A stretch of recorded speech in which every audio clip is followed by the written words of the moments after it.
Ada 2, Kak. Dua ya, ini nggak direkod. Nomor 2. Nah, nomor 2 masih mirip-mirip nih. Konfigurasi elektron dua buah ion suatu unsur sebagai berikut. Nomor atom unsur Y itu berapa? Nah, kalau Y itu negatif atau positif? Negatif itu menerima atau melepas? Melepas. Apa, Pak? Menerima? Iya, betul ya. Ini menerima. Menerima berapa biji dia? Y2 min. Ini artinya apa dia? Y2 min itu artinya dia menerima. Menerima berapa? Menerima 2 elektron. Apakah ini sudah menerima atau belum? Ini yang ini. Sudah menerima atau belum? Ini tuh sudah menerima. Kalau dibaca secara bahasa gini, Y yang menerima 2 elektron, konfigurasinya adalah ini. Gitu, paham? Jadi ini sudah menerima ya. Kalau Y aslinya berapa? Y sebelum menerima berapa?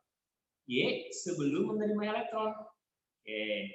Y sebelum menerima elektron, gini konfigurasinya. Y itu sama dengan apa, Cing? 1s2, 2s2, 2p6, 3s2, 3p-nya berapa? 3p-nya 4. Paham nggak? Ini kalau menerima elektron, jadinya gini. Gitu. Kalau menerima 2 elektron. Kalau udah ada konfigurasinya, itu artinya sudah ada. Ya, sudah menerima itu elektronnya. Oke, hitung sekarang yang murninya. Karena nomor atom itu harus murni. Nomor atom harus dalam keadaan netral. Ya, dalam keadaan tidak bermuatan. Coba hitung berapa ini? 2, 10, 6. Paham? Dina, Lala, Nabila, Latifah? Paham, Kak. Oke. Nah, sekarang nomor selanjutnya nomor 3 itu sama ya. Cuman bedanya dia nanya golongan ya. Nanya golongan dan periode. Masih ingat cara cepatnya gimana kalau golongan itu? Berhenti dimanapun ditambahin dengan 2. Tapi harus netral.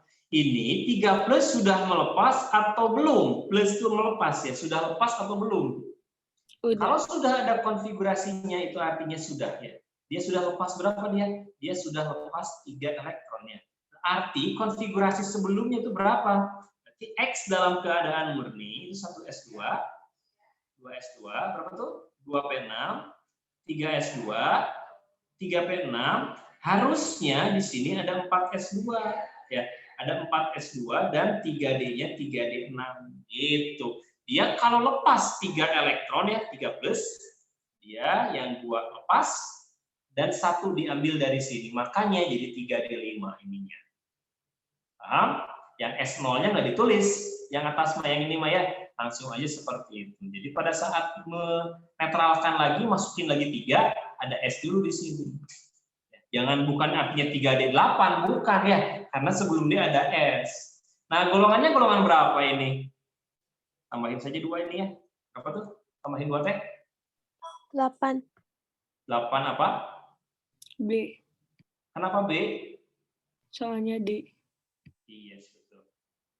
Periodenya periode 4 ya. Paham ya? Golongan itu berhenti dimanapun tambah 2. Kecuali berhenti di mana, Nala? S. Yes. Nah, gitu ya. Tapi urutannya Kak, harus itu benar. kenapa, Kak? B. Mana? Hah? Kenapa B? Oh, kenapa B ya? Kan golongan itu gini ya. Golongan A itu berhenti di mana dia? Atau namanya blok ya. Berhenti di S atau P. Tapi kalau golongan B itu berhenti di mana dia? Berhenti di D. Gitu ya. D itu plat nomor Bandung gitu ya. Oke, Kak. Oke. Siap, Nala? Sabrila, Haura? Kak. Haura? Dihesek? Hauna? Bener Haura sih? Hauna, Kak. Oh iya, Hauna ya. Oke, lanjutin lagi kemana? Nomor berapa sekarang? Nah, ini nomor tentang wujud zat. Ini pengetahuan ya. Ini kan US itu gitu ya dari kelas 10. Kalian dari kelas 10 apa dari kelas 12 US-nya? Biasanya mah dari kelas 10 biasanya ya. Biasanya nggak tahu nih. Tidak. Ya, Kak, pelajaran lain juga dari kelas 10. Dari kelas 10 ya. Oke.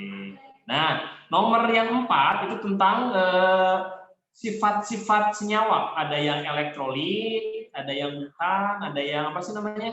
Wujudnya seperti apa? Nah, ini gimana nih Sob? Ada yang paham nggak? Ada wujud zat, ada larut, ada yang tidak larut, ada yang konduktor, ada yang isolator. Oh, udah jelas nih. Yang konduktor itu menghantarkan listrik kan ya? Yang namanya konduktor itu menghantarkan listrik. Menghantarkan. Yang menghantarkan listrik itu bisa siapa aja. Menghantarkan listrik itu senyawanya bisa berupa senyawa apa aja. Yang jelas senyawa ion itu bisa ya. Senyawa ion itu bisa. Dan satu lagi apa tuh? Ion dan kovalen yang polar ya. Ion dan kovalen polar. Oke. Perbedaannya apa? Berarti zat A itu kemungkinannya adalah ion atau kovalen polar. Yang zat B udah jelas-jelas apa yang zat B?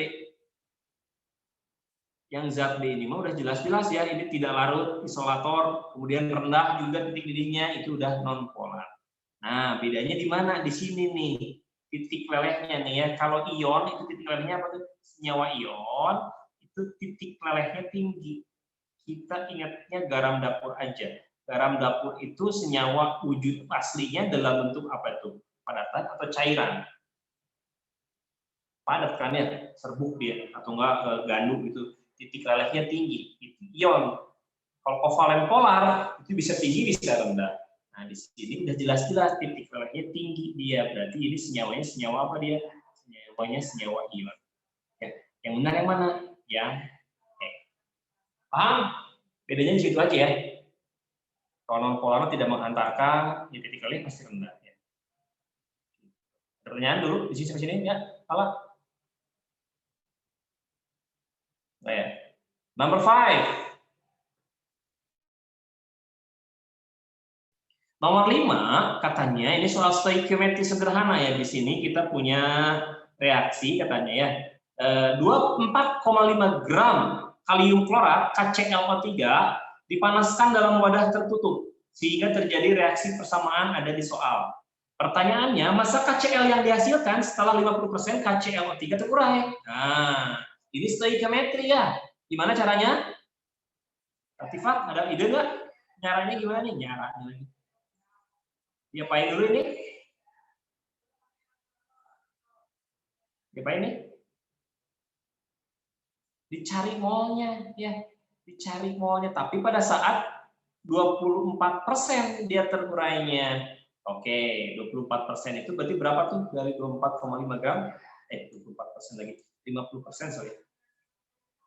50% dari berapa tuh? Dari 24,5 gram itu sama dengan berapa? 12,25 gram. Itu kan ya? Nah, cari molnya berarti. Mol itu sama dengan berapa? Gram dibagi dengan mr ya. Wajib itu mah gram per ml wajib tahu. 12,25 dibagi mr-nya. Kalau kita hitung ini mr gampang angkanya. 122,5. Berarti ini 0,1.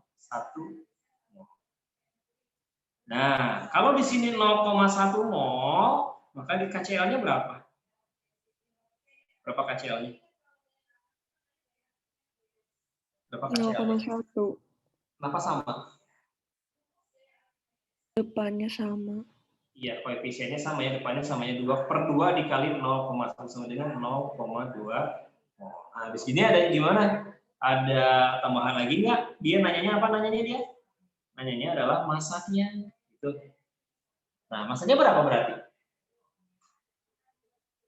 Balikin lagi ya, karena mol itu adalah gram per mr, maka yang namanya gram itu sama dengan apa? Berarti gram sama dengan mol dikali dengan mr-nya dia. Molnya berapa? 0,2 sih, 0,1 lah salah. Ini 0,1. Berarti molnya sama dengan berapa? 0,1 dikali dengan MR-nya. MR siapa? Bukan MR yang 122,5 ya. MR KCl. MR KCl itu berapa? 74,5 dengan 7,45 gram. Gitu. Mana? Oh ini. Oke, sampai sini ada pertanyaan nggak? Masih sederhana aja ya. Soal S. Tapi ini dasar ya. Kalau ini udah bisa dikuasai, salah juga. UTBK kan pakai konsep dasar ya, cuman diaplikasikan. Oke, udah. Kalau sudah, kita lanjutkan ya. Itu bensin sudah ada ya. Bensin sudah ada. Tinggal yang apa ya? Tinggal dilihat. Nomor 6. Tentang apa nomor 6? Nomor 6 itu tentang bentar ya. Belum digedein. Tentang bensin. Nih, bensin. Nah, bensin merupakan campuran isooktana dan N-heptana, katanya gitu.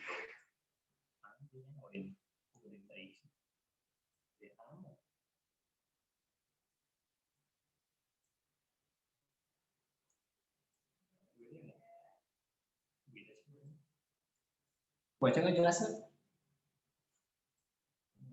Jelas.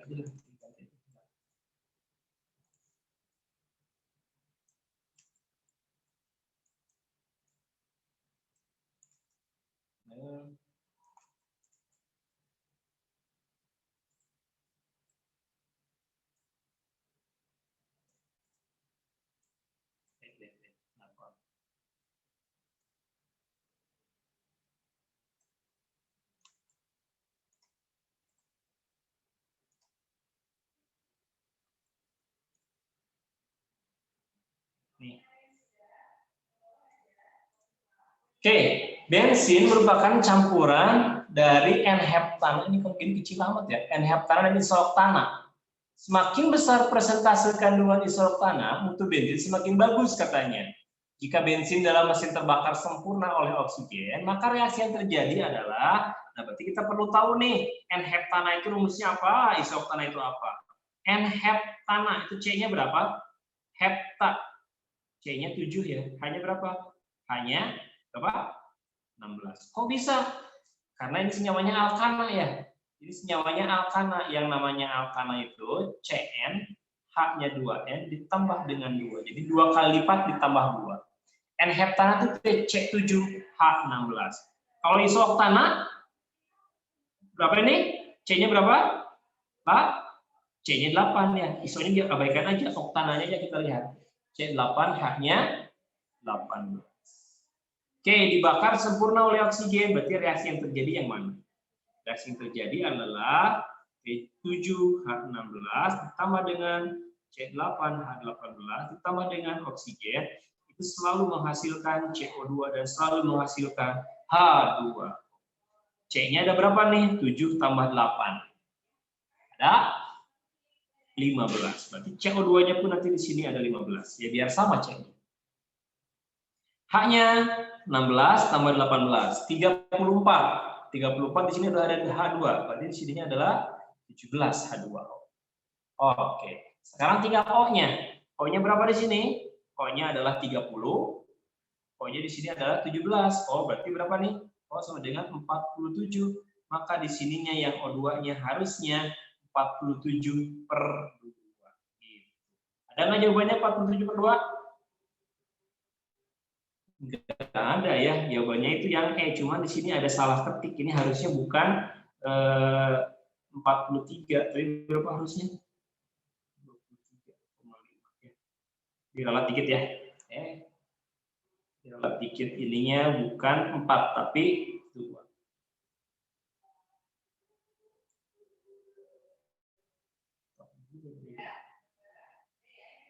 Ada pertanyaan? 23. Ya, tinggal setarain reaksinya aja. Itu nomor 6. Nomor 7, nomor 8, nomor 9 itu tentang masih apa ini ya? Ya, masih teori-teori dikit lah ya. Oke.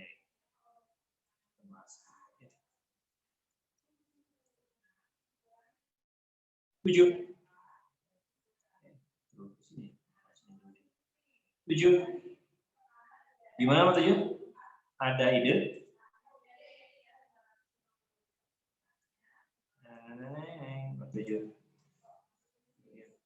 7. Sok, gimana 7? Suatu oksida nitrogen sebanyak 100 cm3 terurai menjadi 200 cm3 NO dan 50 cm3 O2. Semua volume gas diukur pada suhu dan tekanan yang sama. Nah, persamaannya ada nih katanya, tapi ini masih dalam bentuk NXOY. Tugas kita adalah sekarang menentukan berapa X, berapa Y. Gimana caranya nih? Ada yang tahu? Berapa volume NXOY-nya? 100 katanya dia. 100 ml cm3 sama aja. NO-nya berapa? NO-nya dihasilkan 200 katanya. O2-nya 50. Atau gimana habis gini? Yang namanya gas ya. Kalau 100 liter terurai itu bisa makin malah jadi lebih gede. Ya nggak harus sama volume awal volume akhirnya. Oke, ingat bahwa yang namanya gas itu boleh gini ya, bahwa perbandingan koefisien itu sama juga dengan perbandingan volume gas. Kalau gas ya hanya untuk gas doang, kalau bukan gas mah nggak bisa.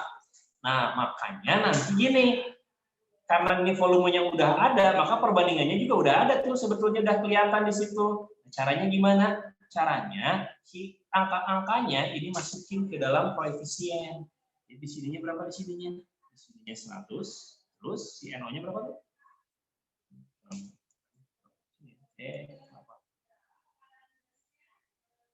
Nah, iya. Oke, si NO-nya 100, NO-nya adalah 200, O2-nya adalah 50. Di sini kelihatan berarti X-nya berapa nilainya? N-nya 200 tuh. Berapa X-nya? 0? 2. Skip. Y-nya berapa? 3. Kenapa 3? Karena O-nya ada 200 ditambah dengan berapa tuh? 100 ya, 300. Oke, X-nya 3 berarti N2O3. Paham? Bisa ya? Perbandingan volume sama dengan perbandingan koefisien gas itu kalau untuk gas. Asal semuanya gas ya. Kalau ada salah satu yang bukan gas nggak bisa diginiin ya. Ini hanya berlaku untuk semuanya saat dia berupa gas semua. Gitu. Kalau misalnya ada yang nggak gas, ada satu aja bukan gas nggak bisa ya. Ini adalah khusus perbandingan. Ini gaya rusak. Ada pertanyaan sampai sini? Ronald? Nggak bisa? Nggak ada. Kalau nggak ada kita lanjutkan ya. Ini ya perbandingan volume sama dengan perbandingan volume gas. Misalnya banyak-banyak OI nih. Halo? Gimana? Ada yang mau ditanyakan tidak? Tidak? Kita lanjut ya. Lanjut ke nomor selanjutnya. Itu soal paling gampang sedunia itu ya. Yang mana tuh? Elektrolit mah. Wah, ini mah bonus ya.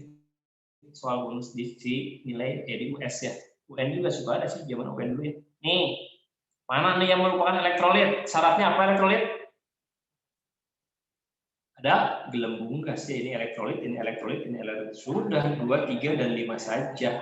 Urusan nyala dan nggak nyala lama nggak berlaku. Yang jelas kalau ada gelembung gas itu elektrolit. Nah nanti nyala dan tidak nyala itu untuk kuat dan lemahnya. Kalau nyala kuat, kalau tidak nyala atau redup berarti lemah. Ya gitu doang, gampang itu mah ya. Tidak usah banyak dipikirkan. Nah ini nih yang harus kita uji nomor 9. Ada yang belum bisa baca tabel gini? Ini pengolahan limbah.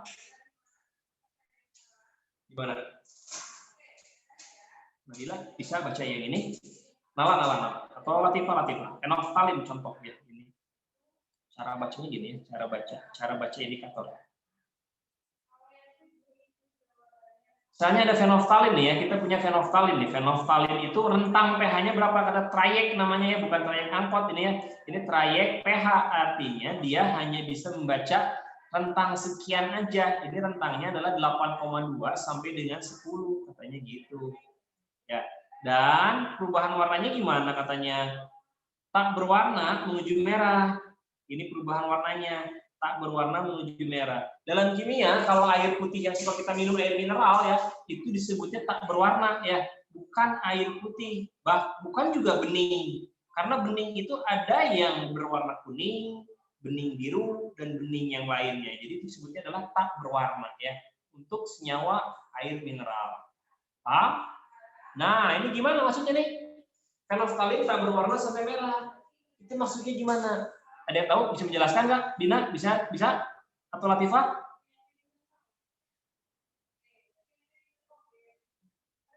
Pak, bisa Pak? Kalau Nah, 8,2 berarti tak berwarna gitu Kak. Kalau 10 baru merah. iya. Atau ini tuh di atasnya ya. Jadi kalau di atas 8,2 itu tidak berwarna. Di atas lagi, maaf. Bukan di atas, di bawah. Ya. Tapi kalau di atas 10 itu warnanya apa? Merah. Jadi gitu cara bacanya ya. Jadi kalau suatu larutan, misalkan Lala punya makanan nih, ditetesin fenolftalin, warnanya sebelah, warnanya merah. Oh, berarti pH-nya di atas 10. Gitu ya. Jadi nanti gini, di bawah 8,2 itu tak berwarna, si warnanya. Kemudian di atas 10 itu warnanya merah. Paham? Oke, ini dicek, itu pun berlaku untuk semua indikator ya. Nah, kita cek sekarang satu-satu. Limbah 1 dan limbah 2. Kita cek limbah 1. Pakainya garis bilangan. Nah, garis bilangan cek, kita garis bilangan. Oke, cek pakai fenolftalin limbah 1. Dia tidak berwarna. Berarti pH-nya berapa? 8,2. Ke arah kiri ya, artinya ke arah kiri teh lebih kecil dari 8,2 gitu ya. Oke, cek pakai metil merah, berwarna apa dia? Kuning. Nah, berarti kalau kuning itu berapa sih? Berarti berapa? Berarti 6,2. Ke arah mana 6,2-nya? 6,2-nya ke arah kanan. Kok ke arah kanan? Karena kuningnya ini ada di kanan, gitu ya. Gitu. Pakai bromtimol biru, warnanya biru. Birunya di mana tuh? 7,6 di kanan. Oh, berarti di sini nih. Bromtimol biru itu 7,6 di sini ya. 7,6. Nah, berarti ini nih irisannya. Mana irisannya? Gitu ya. Berarti pH-nya antara 7,6 dan 8,2. Paham cara bikinnya?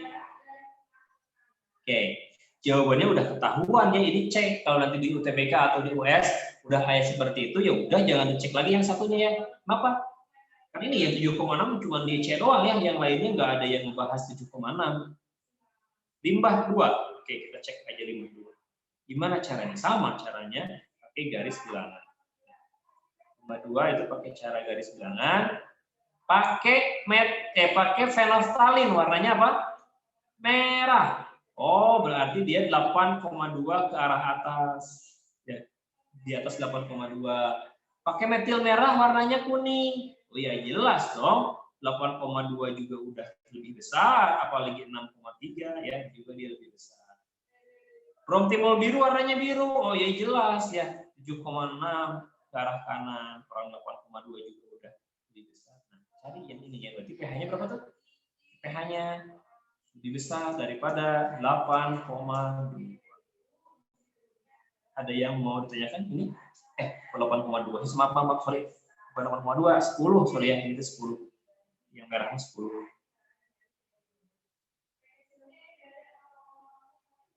pH-nya lebih besar daripada 10. Ada yang mau tanya ini? Ini hitung pH, bisa ya?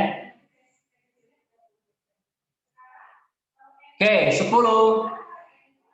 Nomor 10 tentang titrasi ya.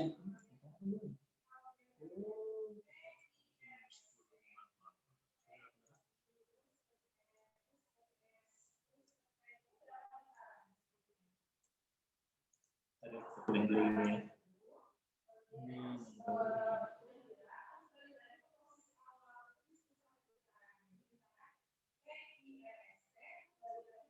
Nah,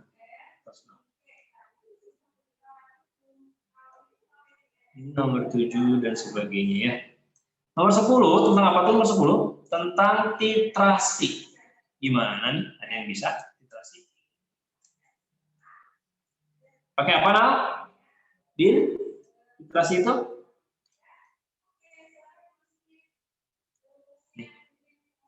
Titrasi H2SO4 dengan NaOH. Yang namanya titrasi itu pasti penetralan ya. Kalau penetralan itu bisa langsung dimasukin ke dalam persamaan aja. Ini penetralan. Penetralan itu gimana caranya? A V1M1 sama dengan B V2M2. Pakai A dan pakai B ya. Ingat-ingat tuh. Si apa sih? Si ngitungnya. A milik asam, B milik basa. Berapa A-nya? Ini H2SO4 versus siapa tuh? H2SO4 sama dengan NaOH. A-nya 2. Volumenya 20 yang ini. Jangan tambahin ya. Yang salah satunya aja. M-nya berapa? Dicari. Ya, M1-nya dicari. B-nya OH 1. V-nya rata-ratain ya. Jadi berapa nih rata-ratanya? 30 ya. 30 ml, konsentrasinya 0,2 ada di soal. Berarti M1 sama dengan 6 dibagi dengan 400. Berapa tuh? 0,15 molar ya. Gampang tuh ya. Titrasi itu tidak usah bingung. Sok, siapa yang mau bertanya? Boleh? Nala, nggak nanya Nala? Kak, Ya. titrasi caranya itu aja. Ya, itu aja. Kalau titrasi mah. Kalau asamnya ada 2 juga masukin ya. A2 berarti A1M1 tambah A1M1 lagi 2 kali asamnya. Pakai A, pakai B ya. Pakai A, pakai B. A-nya itu H2-nya berapa, kalau B itu OH-nya berapa. Itu, Bin? Oke, lanjutkan nomor berapa sekarang? Nomor 11. Atasnya, ini mau bisa gedein dulu bentar ya. Nomor 11 itu tentang, kalau kalian buka soalnya, tentang penyangga. Ya, oke. Ini agak panjang soalnya nih, nomor 11 itu. Ya, kita harus analisis. Nomor 11, 12, 13.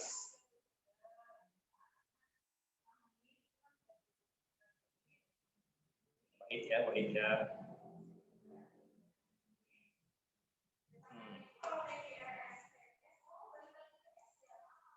11 tentang penyangga.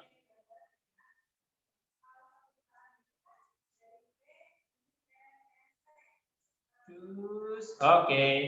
Asam asetat CH3COH mempunyai KA berubah pangkat min 5. Ke dalam 100 ml asam asetat ditambahkan 100 ml natrium asetat. Ini bereaksi apa enggak, Bin? Reaksinya ini. Jadi, gitu sih. Jadi ke dalam wadah ya, ini ada wadah nih, ada zat kimia ya, ada wadah kimia di sini. Dimasukin campuran katanya ada asam asetat, ada juga natrium asetat. Itu bereaksi apa enggak? Atau bukan? Atau enggak bereaksi? Jadi yang puas ini ya. Di sini ada 100 ml apa namanya? CH3 COH gitu. Ada CH3 COH, CH3 itu sendiri. CH3 COH 0,2 molar. Ditambahkanlah ke dalam sini adalah CH3 CONA katanya. 100 mili juga 0,2 molar juga. Lahirlah senyawa yang bersifat buffer. Asam lemah dan garamnya itu dari buffer. pH-nya 5 katanya ya. Buffer dengan pH 5 katanya. Terus ke dalam campuran tersebut ditambahkan dengan 10 ml NaOH katanya. 0,2 molar. Nah, pH yang larutan menjadi berapa? Kita bisa, kalau soal kayak gini ya, kita bisa lihat dulu pilihan jawabannya. Kalau tetap 5 itu salah, karena dia pasti berubah. Meskipun penyangga, dia berubah. Saat ditambahin dengan basa, harusnya pH-nya naik. Berarti ini yang turun salah. Nah, jawabannya antara B dengan D sebetulnya ya. Nah, kita lihat sekarang ya. Dalam campuran ada apa dalam campuran? Apa di sini ya? Dalam campuran itu ada apa sih? Oh, ini nggak usah pakai ini ya. logikanya gini aja. Dalam campuran itu ada apa nih? Dalam campuran itu, dalam gelas kimianya itu udah ada 2 zat sekarang ya. Yaitu zat siapa? CH3COH di sininya ya. CH3COH dan CH3CONA gitu. Ditambahkanlah ke sini NaOH. NaOH itu asam basa. Itu NaOH itu basa. Sementara CH3COH itu apa? Asam. Nanti NaOH bereaksi sama siapa? Bereaksi sama CH3COH atau bereaksi dengan CH3CONA? Yang mana dia yang bereaksinya? Si NaOH-nya.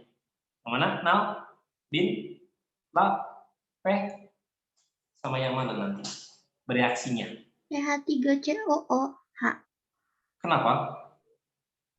Asam. Atau salah, Kak? Iya, betul. Karena basa itu kan pasti bereaksi dengan asam ya. Berarti bereaksi dengan CH3COH ya. Nah, jadi nanti ada catatan di sini ya. Jadi kesimpulannya nanti NaOH itu bereaksi dengan CH3COH. Seandainya yang dimasukinnya bukan basa tapi asam, nanti bereaksi sama siapa? CH3CONA. Iya, betul. Itu ya, logikanya gitu ya. Nah, sekarang kita tuliskan reaksinya berarti. Berarti CH3COH nanti dia akan bereaksi dengan NaOH. Membentuk apa nanti? Membentuk suatu senyawa CH3COONA itu plus H2O. Oke, di sini mula-mulanya udah ada katanya. Di sini 100 ml, di sini 0,2 molar. Ininya 10 ml 0,2 molar juga ya. Ininya udah ada juga 100 ml 0,2 molar juga. Oh, ininya udah ada. Ya, udah ada kan di dalam gelasnya udah ada ya. Jadi modalnya di sini mah ada banyak ya. Biasanya kan yang di sebelah kanan itu belum ada. Kalau yang ini mah udah ada semuanya. Air ya. Mula-mula berapa? Mula-mulanya tinggal kaliin. Ini mula-mulanya 20, ini mula-mulanya 2, ini mula-mulanya 20. Mana yang bereaksi, Bin? Gitu sampai ya. Mana yang bereaksi nih? Siapa yang habis bereaksi? NaOH. Iya. Sebanyak? Sebanyak 2 ya, yang jelas ya. Belajar sama kalian di sini. Nah, yang bereaksinya itu 2. Di sini berapa? 2. Di sini 2 dan di sini 2 ya. Sisanya berapa? Ini sisanya jadi 18, betul? Ini habis. Di sini berapa di sini? Berapa di situ? 22. 22. Bertambah ya. Yang kiri berkurang, yang kanan bertambah. Iyalah, kan 2 ini berubah wujud menjadi ini ya. Makanya makin banyak yang kanannya. 22. Oke. pH buffer itu gimana? pH buffer asam itu cara ngitungnya adalah H+ sama dengan apa tuh? Ka dikali mol asam dibagi dengan N dikali dengan mol garam. Ini persamaan untuk penyangga ya buffer. Oke, sekarang berarti H+-nya berapa? K-nya udah ada kan ya? K-nya adalah 10⁻⁵. Mol asamnya itu 18, mol basanya itu 22. Udah dihitungin sama soal di sini ada tuh.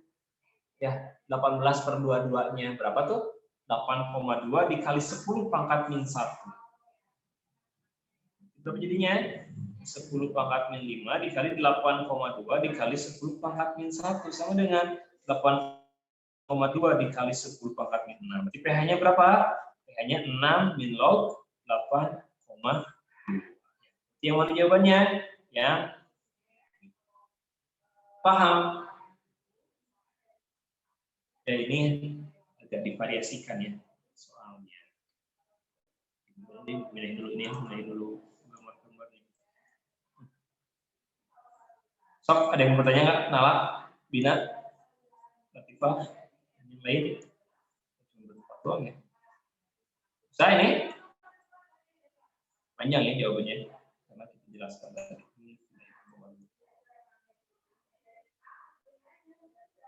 Sok, siapa yang mau bertanya tentang yang barusan? cara cepatnya nggak ada, Kak. Kalau ini mah karena kan ini mah analisis ya, itu digabung artinya bahasa dicampur dengan sesuatu, ya cara cepatnya sebetulnya ini kan tadi lama tuh karena kita ngejelasin awal ya. Sebetulnya langsung aja ke sini. Itu teh asam atau basa gitu yang maksudnya. Oh, basa, oh berarti bereaksi dengan asam. Langsung aja reaksiin. Nggak ada cara cepat. Kalau kecuali asam tanpa basa ya, itu mah ada cara cepatnya ya. Ini kan bukan asam tanpa basa. Ini mah penyangga ditambahin sesuatu gitu. 12. Udah? Kecil sih kecilan nih. Kalau gini gedean nggak sih? Gedean nggak? CH3COK nomor 12 itu senyawa apakah dia? CH3COK. Apa ini? Asam, basa, garam. Ini garam ya. Garam yang bersifat apa tuh? Garam yang bersifat basa. Mau basa karena K-nya kuat. Dilarutkanlah ke dalam air hingga volumenya 500. pH yang terjadi adalah, maka kesimpulannya ini adalah suatu hidrolisis garam. Karena garam ditambah dengan air ya, langsung ini garam plus air. Oke, rumusnya apa nih? Kalau OH- berarti OH- sama dengan akar dari, ingat, KW dibagi dengan Ka dikali N dikali konsentrasi garam. Apa N itu?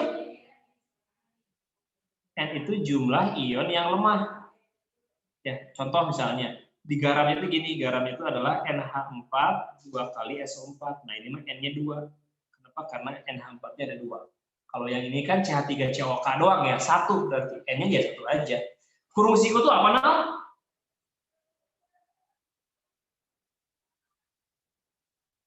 Nah, Konsentrasi. konsentrasi molar dalam satuan molar ya.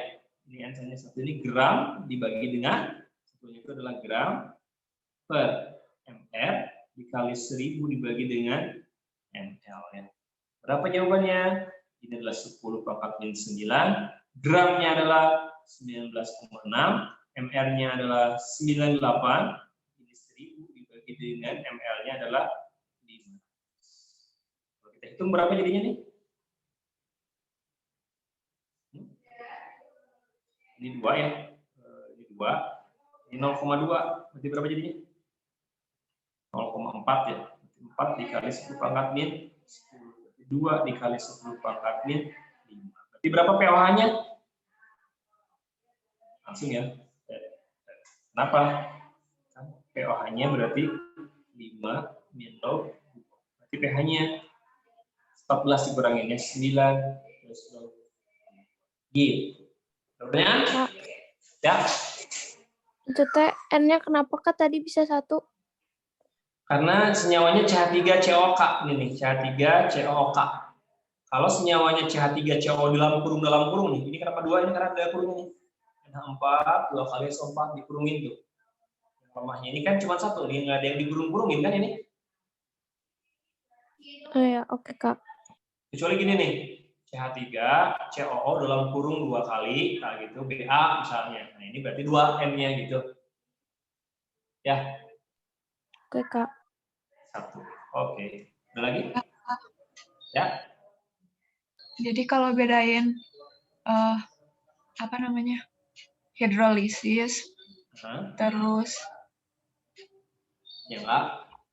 titrasi sama buffer itu, kalau misalnya hidrolisis tuh pasti ditambah air. Kalau buffer itu yang lemah sama lemah gitu. Ya. Jadi kalau hidrolisis itu hanya ada air dan garam ya. Hanya ada air dan garam. Kalau buffer itu apa tadi? Mana buffer itu? Nah, ini kalau buffer itu masih ada asam lemah atau basa lemah dan garam. Bedanya itu. Kalau titrasi biasanya dalam kalimat juga udah ada soal titrasinya, udah ngomong gitu, jadi ping semua itu.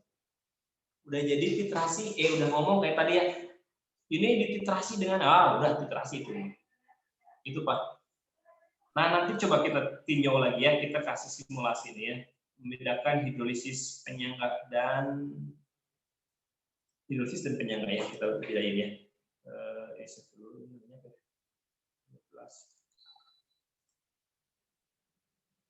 Kalau nemuin asam dan basa digimanain? Bentar jadi ini simulasi dulu ya.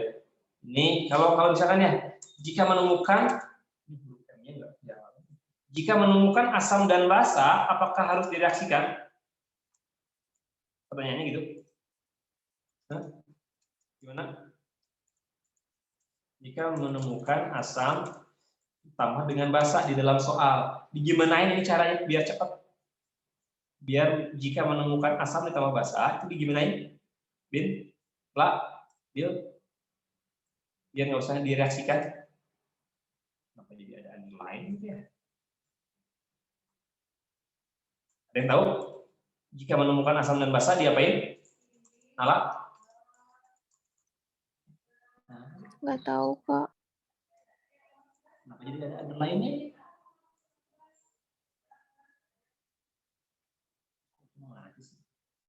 Jika menemukan asam ditambah dengan basa, kalian nggak usah direaksikan ya, tapi ini caranya adalah dikali-kaliin ini. Jika menemukan asam dan basa, itu kalian kalikan. Kalikan apanya? Kalikan antara A, V, dan M, seperti halnya titrasi. Nanti hasilnya ada 3 tipe hasilnya. Yang pertama ya, jika hasilnya sama, itu maka dia adalah hidrolisis. Caranya nanti gimana? pH-nya H+ sama dengan akar KW dibagi dengan KB. Nah, dikali apa dikalinya? Dikali hasil kali. Ini rumus nggak resmi ya. Hasil kali dibagi dengan V total. Nanti kita simulasi. Itu kalau hasilnya sama. Tapi kalau yang lemah lebih banyak atau yang lemahnya banyak ya, lemah banyak itu artinya lemahnya sisa. Itu artinya dia penyangga. Nanti gimana cara rumusnya? Hitung pH-nya. H+ sama dengan Ka dikali selisih dibagi dengan yang kecil. Ini cara cepatnya ya, biar nggak usah mereaksikan. Tapi kalau yang kuatnya yang banyak, kalau kuatnya yang lebih banyak, nah ini maksudnya ke asam basa biasa. Asam basa biasa gitu. Caranya nanti ini kalau H+ ya, H+ sama dengan selisihnya berapa dibagi dengan V total. Maksudnya gimana sih? Nah, gini contohnya. Contoh misalnya dikasih nih 100 ml H2SO4 0,2 molar misalnya. Dicampur dengan misalnya 100 ml CH3 COOH misalnya 0,4 molar. Cek berapakah pH campuran? Kan nanyanya gitu. Dia mah nggak akan ngomong berapakah pH buffer, berapakah pH hidrolisis, enggak. Dia mah nanyanya campurannya berapa. Berarti ini artinya kita harus tahu ini penyangga atau hidrolisis atau asam basa biasa. Ya, caranya kaliin 100 dikali 2, ini H2SO4 ya. Dikali 2 dikali 0,2 berapa jadinya?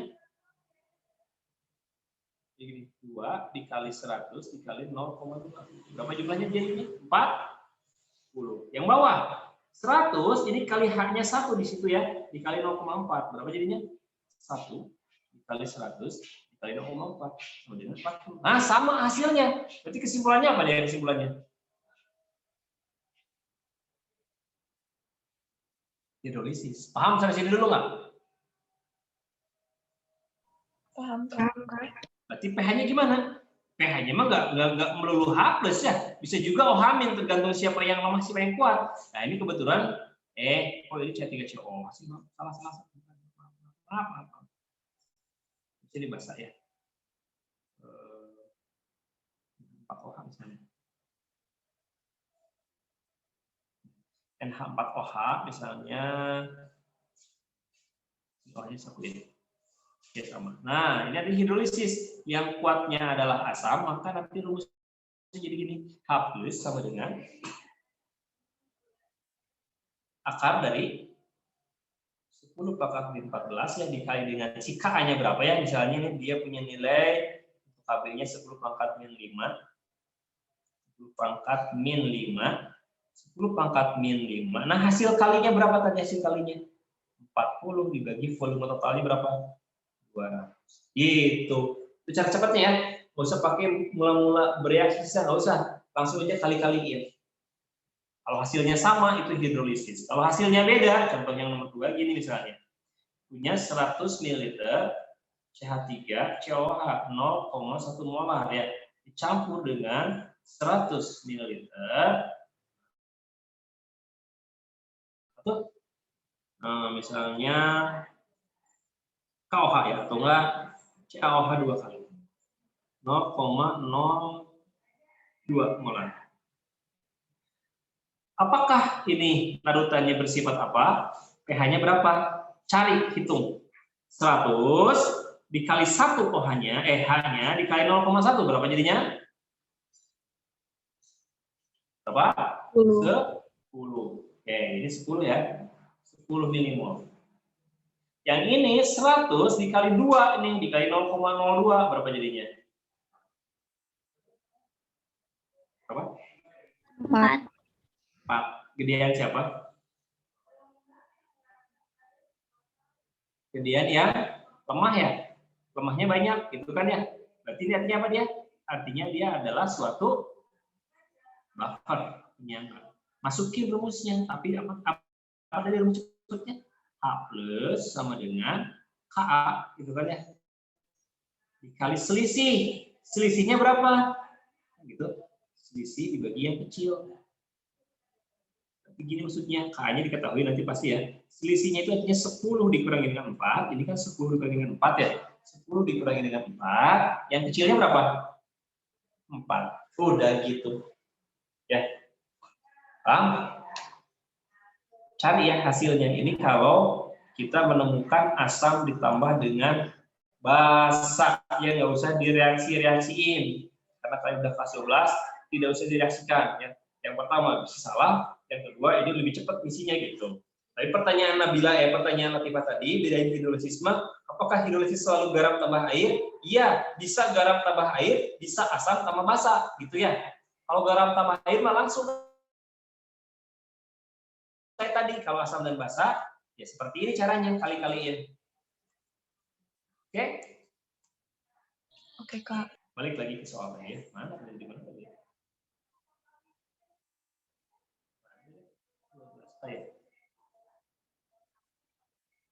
Ke nomor berapa sekarang? 13 ya. Nomor 13 soal KSP. Ini soal paling panjang ya. Kalau dalam soal-soal sejarah UN, US itu soal KSP itu biasanya panjang ngitungnya, belepotan. Banyak ngitungnya tuh maksudnya. Nah, sekarang nomor 13 gini katanya. Ini juga lumayan tipenya ya. Ada yang paling gampang, ada yang lumayan susah. Gampang, kalau soal KSP gampang itu kalau pilihannya ini nih. Pilihan yang di sininya itu rata. Rata itu artinya apa? Kalau satu semua, A, B, C, D, E, satu semua senyawanya. Kalau dua semua. Nah itu gampang. Jawabnya nggak usah dihitung juga bisa. Tapi kalau tipenya gini, ada yang 1, ada yang 2, ada yang 3, ini harus dihitung satu-satu. Gini, ingatnya, catatannya apa? Kalau KSP itu kecil, ini dia lebih mudah untuk apa nih? Lebih mudah untuk mengendap, gitu. Jadi kalau di soal nanti ada manakah di bawah ini yang akan terbentuk endapan, cari aja KSP yang kecil. Tapi itu berlaku kalau di sininya seragam pilihannya. Kalau gini kan nggak bisa. Bisa juga mungkin 2-3-3-nya mengendap ya. Tapi kalau pilihannya misalkan cuma 1 doang, misalnya ininya nggak ada nih. Nah, manakah yang mengendap? Itu gampang. Cari aja yang paling kecil. Ya. Kalau gini harus dihitung satu-satu. Oke, kita hitung ini ya soal KSP. Ada 3 buah larutan di dalam suatu ini ya, ada 3 buah larutan. Larutannya apa ini? Ya, gitu loh. 3 wadah ya. Oke, 3 wadah nih. Volumenya sama nggak? Sama, tapi larutannya beda ya. Yang pertama apa? Ada kalsium klorida, CaCl2. Kemudian yang kedua apa? Yang kedua itu ada itu nggak biasa gitu. Pindah-pindah deh. SN0 kan? Malas ya. Oke.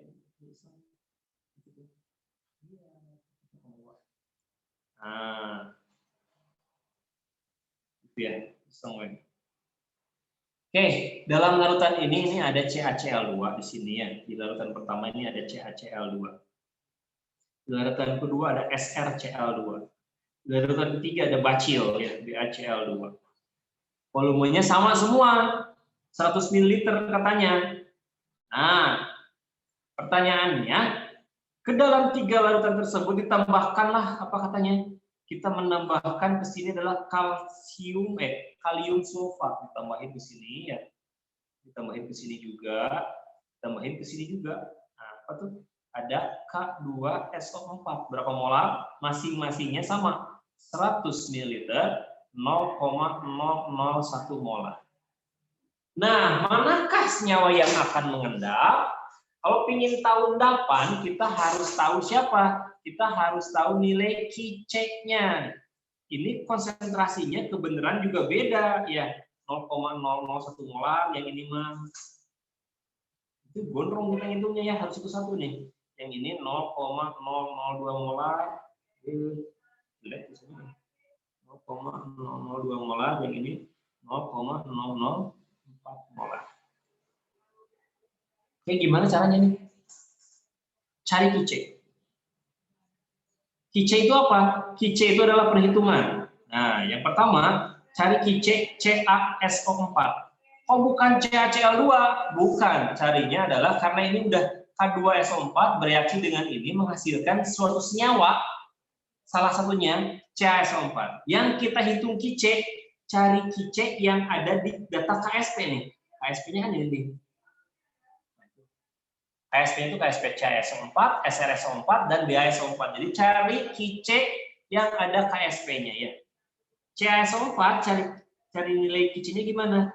Yaitu Ca2+ kurung siku ini ya, dikali dengan SO4 2-. Pangkatin koefisiennya masing-masing.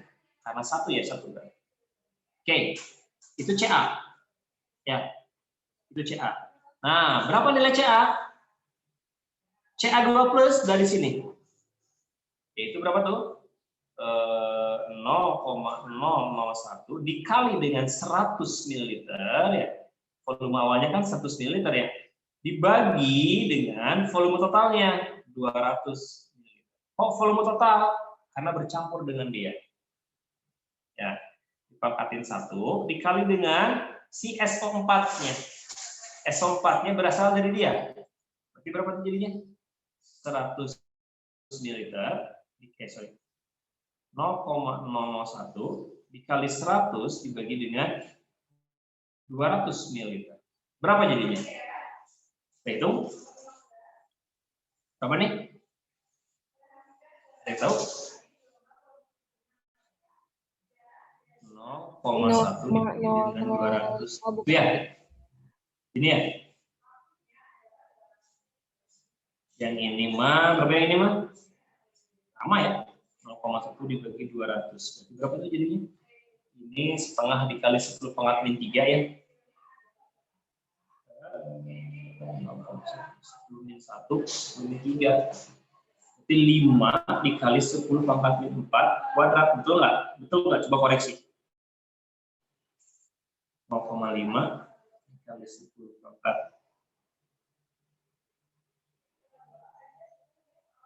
Benar nggak? Coba. Benar, Kak. Benar ya? Oke, yang kedua, berarti apa jawabannya nih? Jawabannya adalah 2,5 dikali 10 pangkat min 8 min 7. Gitu ya? Satu tuh, baru satu tuh kan panjang hitungnya. Yang kedua, siapa yang kedua? Yang kedua kita hitung SrCl3. Ini ngerepotin ini ya. Ini soalnya udah tipe-tipe MTBK ini mah. SrSO4. Artinya kita harus Sr2+ dikaliin dengan SO4 2-. Berapakah nilainya? Angkanya sama beda? Beda ternyata ya. Yang ini 0,002 dikali volumenya sama ya 100 dibagi dengan 200 gitu. Ininya juga sama ya, S4-nya 0,01 dikali 100 dibagi dengan 200 gitu ya. Berapa nilainya nih? 0,2 dibagi dengan 200. Kemudian yang ini 0,1 dibagi dengan 200. Berapa nilainya? Ini bukan 0,12 ya, 0,2 maksudnya nih. Nah, berapa tuh? 10 pangkat min 4 itu 3, sorry, 10 pangkat min 3 dikali dengan 5 dikali 10 pangkat min 4 gitu. Berapa jawabannya? 5 dikali 10 pangkat min 7. Ya. 2, Cina. Satu lagi. Waduh, panjang ini hitungnya ya. Satu lagi kita hitung, satu lagi ya. Nggak cukup lagi.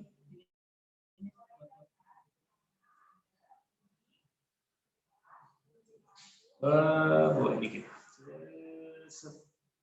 Oke. Satu lagi. Hitung siapa satu lagi kita? Basok ya. Gini sih. Hitung si baso 4. Nah, baso 4 berapa? Oke. Baso 4. Kita hitung satu lagi baso 4. Beta SO4 itu artinya si QC-nya artinya sama ya. Beta 2 plus dikalikan dengan SO4 2 min. Berapa nilainya? Baso itu 0,04 tadi ya, kalau nggak salah. 0,04 dikali 100 dibagi dengan 200.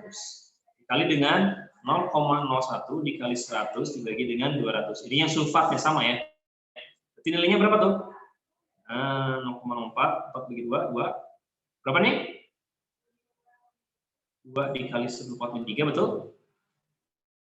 Dikaliin dengan 5 dikali 10 min 4. Berapa jadinya? 10 min 6. Paham? Nah, udah dapat gini gimana? Udah dapat gini, kita bandingkan sekarang dengan nilai KSP-nya masing-masing. Maaf, kecil sekali ya, tapi nggak apa-apa. Si KSP-nya berapa dia? Si KSP untuk yang ini berapa? Yang CA itu 2 dikali 10 pangkat min 5. KSP untuk yang SR, berapa? KSP yang ber-SR adalah 3 dikali 10 pangkat min 7. KSP untuk yang si baso, ya, berapa? 10 pangkat min 10. Oke, kita lihat. Mana yang lebih gede, mana yang lebih kecil? Nah, mana tuh? Ini 2, yang A ya dulu ya. Yang si ini dulu, yang si awal dulu. Ini 2,5, ini 2. Lihat siapa? Ini lebih besar KSP. Yang ini di 5, ini 3. Oh, lebih besar dia. Yang ini, min 6, min 10. Oh, lebih besar dia. Nah, kesimpulannya apa? Kalau QC lebih besar daripada KSP, itu artinya dia mengendap. Dan yang mengendap itu artinya 2 senyawa terakhir, yaitu mana tadi? SR dengan baso. Paham? Sampai sini? Panjang ya? Maaf nih. SR dan baso. Karena nilai QC-nya lebih gede. QC itu kapasitas ruangan. KSP itu kapasitas ruangan misalnya. Kapasitas ruangan 10, yang datangnya 12. Berarti QC yang datangnya. Nggak cukup dong. Nah, berarti genap.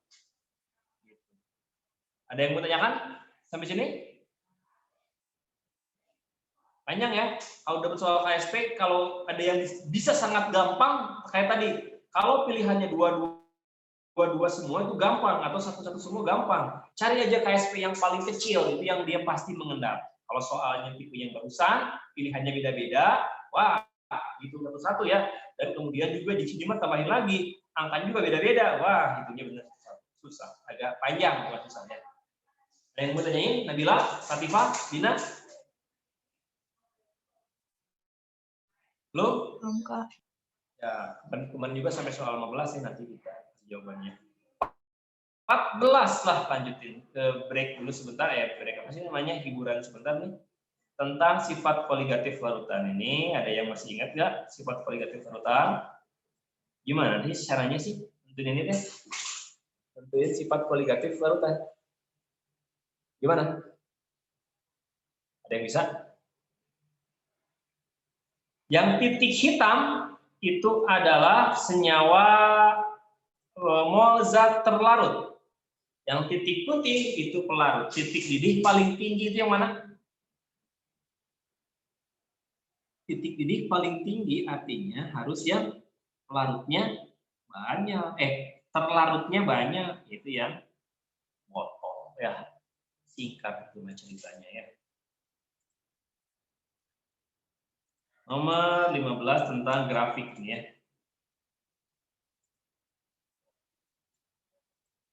Bentar ya, jadi jawabannya belum ada di sini.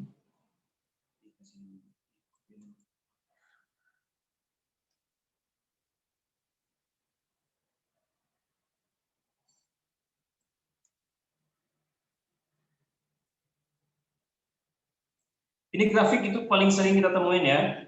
Udah pada saat awal dulu nih, masuk kelas 12, kalian disuguhkan dengan grafik yang model gini. Masih ingatkah? Awal, saya baru kemarin ya, kelas 12 sudah mau lulus lagi kalian ya. Sok, sekarang dia lihatnya. Tapi ini ada sedikit ngaco dikit ya, variabelnya. Dia nanya AB dan nggak ada AB di sini mah. Tapi minimal kalian bisa langsung. Gimana nih?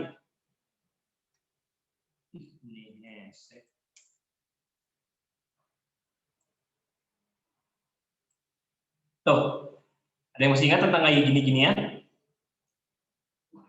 Di sini nggak ada ini ya, nggak ada ABCD-nya ya, biar tahu aja loh. Kalau H itu apa? P titik H. Nih, titik H. Apa itu H teh? Beku. Titik beku siapa? Titik beku untuk air ya, atau pelarut ya, betul? Kalau G itu titik bekunya titik beku untuk larutan, gitu. Kalau I apa I? I itu titik apa tuh? Titik didih untuk siapa? Air atau pelarut. Kalau J itu titik didih untuk larutan, gitu. Kalau misalkan di sini ada yang hijau nih ya, dikasih di sini O misalnya, dikasih K misalnya, atau KC itu apa KC? KC itu adalah garis didih ya, garis didih untuk air. Kemudian kalau di sini T, kalau TF misalnya itu garis didih larutan. Sisanya kalian coba tentukan ya. Ini adalah sifat koligatif larutan. Di situ udah nggak ada itunya ya, pilihannya nggak ada ABCD-nya. Jadi gini aja lah lewat. Kita sedikit lagi lah ini yang theoretical sampai nomor 16, 17, 18, 19. Itu banyaknya teori sih.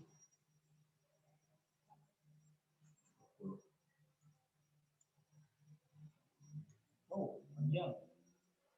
Soalnya panjang sekali.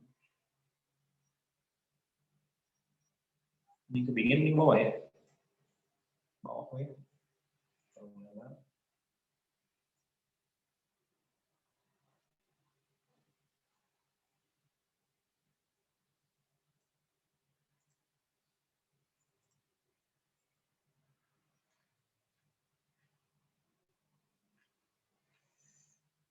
Nih, 16. Sifat adsorpsi dari kolloid itu dapat digunakan dalam hal-hal berikut, kecuali yang mana?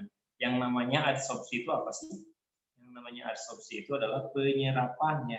Ini adalah penyerapan. Jadi, yang namanya adsorpsi itu adalah penyerapan. Cok mana kira-kira yang menyerap-menyerap? Yang bukan ini mah dia nanya ini. Yang bukan sebetulnya adalah penggumpalan lateks. Sudah jelas di sininya kalimatnya penggumpalan. Kalau yang namanya penggumpalan itu namanya adalah koagulasi. Ya, sisanya adalah adsorpsi betul. Ya. Koagulasi itu penggumpalan, koagulasi. Itu sifat koloid ya. UTBK kamu nggak pernah ada sih jarang. Ada sih pernah ya, cuman jarang. 17. Tabel berikut merupakan hasil pengamatan dari percobaan pembakaran beberapa jenis kendaraan bermotor bensin ya dengan mutu bensin. Bahan bakar yang nilai oktannya paling rendah, nilai oktan rendah itu gimana sih? Udah gampang ini mah ya, dilihat dari apa sih? Dilihat dari jelaga ya, jelaga itu mehong ya, yang mehongnya yang banyak mana? Jelek berarti. Ya, oktan bagus ya, oktan tinggi itu pasti jelaganya rendah, kecil, sedikit. Jelaga sedikit. Berarti mana tuh yang paling buruk? Ini si bensinnya paling jelek, yaitu si P ya, karena jelaganya banyak banget, 16. Hah? Jelaga teh apa? Jelaga teh kotoran, mehong, kamu tuh mehong nggak, Bin? Yang keluar dari knalpot. Yang kita kan kalau kita bakar-bakar sampah tuh suka ada debu-debu ke atas tuh. Hitam-hitam atau nggak panci di belakang, apa wajan di belakang, si pantatnya hitam itu kan. Itu teh karena jelaga gitu, mehong kalau kata Nala. Nala, orang. Iya, tidur dia. 18. Senyawa berikut yang termasuk isomer fungsi yang mana? Yang namanya isomer fungsi itu apa sama apa sih?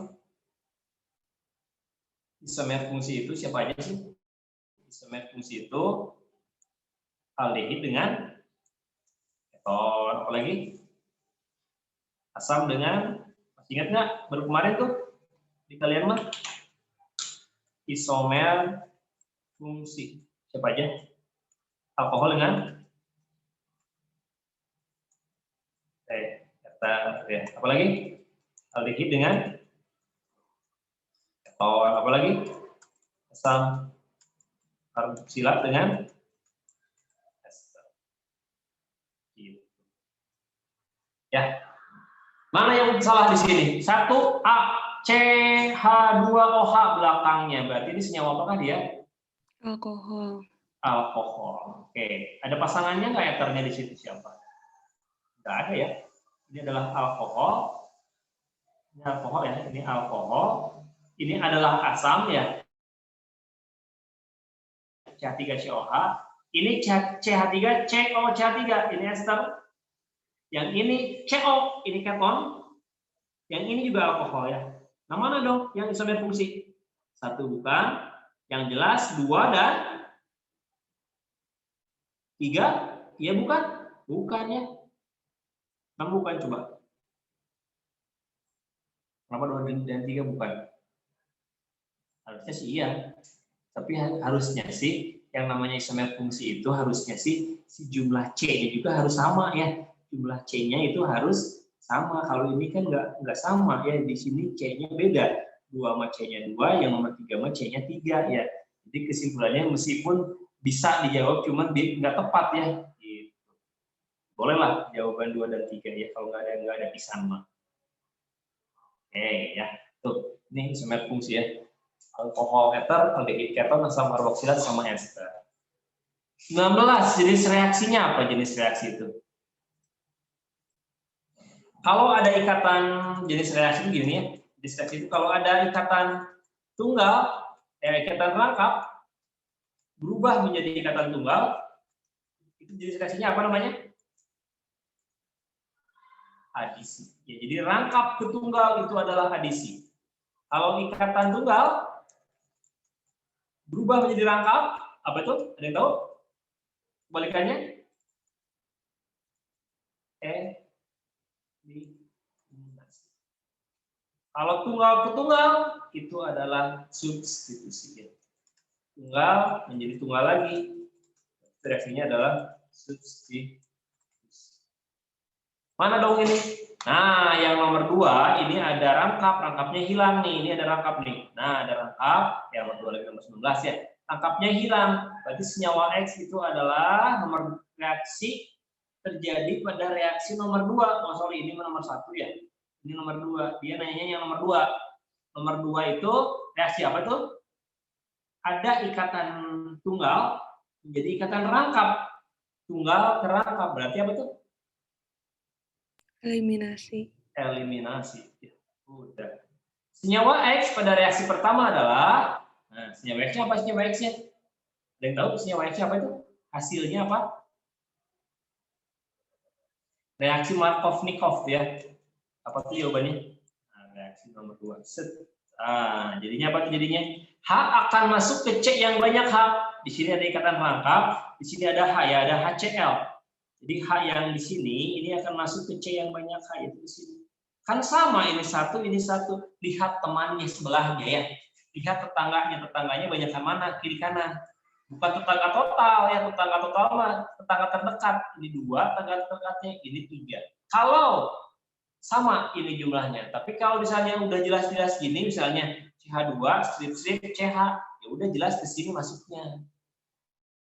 Ini mah kalau sama kayak gini, ini kan CH dan CH, lihat tetangganya. Tetangga terdekat saja, jangan tetangga terjauh ya, jangan percuma tetangga jauh nggak kenal ya. Tetangga terdekat aja, ini H3, ini hanya 2. Berarti senyawa X-nya nanti gini hasilnya. CH3, CH2, CH ya, ini Cl ke sini, ini H-nya ke sini jadi CH2. Namanya apa? 3 kloropentan. Paham? Halo? Paham, Kak. Ya, seperti itu ya. Oke. Ada yang mau tanyakan? Ini sisanya nanti kakak kasih ininya ya. Jawaban belum sempat buat, nanti dikasih ya, karena sudah ada kelas lagi. Sok, ada yang mau tanya nggak? Latifah, Bina, Nala, dan apa sih? Udah ya, 4 orang doang ya. Saya nanyain, minggu depan kita masuk UTBK ya. Setelah UTBK kita masuk ke intensif ya. Jadwalnya nanti di-share di pekan depannya. Baik itu yang online maupun offline-nya. Kalau yang online kalau nggak salah di-handle sama yang lain juga ya, digabungin dengan online unit lain. Oke, ada pertanyaan nggak? Latifah, Dina, dan Lala? Oke, kalau tidak ada, semoga bermanfaat ya. US-nya lancar. Tadi materi-materi dasar saja, meskipun ada soal-soal yang lumayan juga harus banyak hitung. Mudah-mudahan jadi dasar juga buat persiapan UTBK-nya ya. Semoga nanti kalian diterima di jurusan yang kalian pilih. Oke, terima kasih banyak semuanya. Mohon maaf atas segala kekurangan. Alhamdulillah, jumpa lagi di kesempatan yang lainnya. Mungkin pekan depan atau mungkin juga hari Rabu.